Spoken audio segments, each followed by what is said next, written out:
જેને દર મહિને પરિક્રમા કરવાની ઈચ્છા છે, જેને દર મહિને પરિક્રમા કરવાનો સંકલ્પ છે કે 6 મહિને, 3 મહિને, 4 મહિને, ગમે ત્યારે, અને ભાવથી સમર્પિત થઈને તમે જ્યારે પરિક્રમા કરો છો ને ઘણા વર્ષો ને ઘણા સમય સુધી જો તમે પરિક્રમા કરો ને અને વૈષ્ણવની પરિક્રમા સમર્પિત હોય, શરણાગત હોય, વલ્લભ કુળને આજ્ઞાથી અનુસરીને હોય, સાહેબ વલ્લભની કૃપાનું અને શ્રીજીની કૃપાનું પ્રથમ દર્શન એ છે કે આજે પણ એવા વૈષ્ણવને ગિરિકંદામાં આજે પણ ગમે તે સ્વરૂપે કૃષ્ણદાસજીનું દર્શન થાય છે.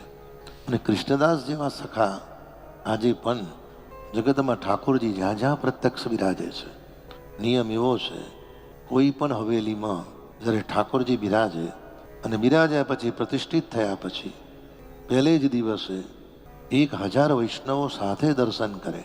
એ જ સમયે ઠાકોરજી પ્રત્યક્ષપણે પ્રગટ થાય છે. અને પ્રત્યક્ષપણે પ્રગટ થાય એટલું જ નથી કે પછી એ ઠાકોરજીની પાસે તમે મનમાં જે પણ સંકલ્પ કરો છો એ સંકલ્પ ઠાકોરજી તમારો પૂરો કરે છે.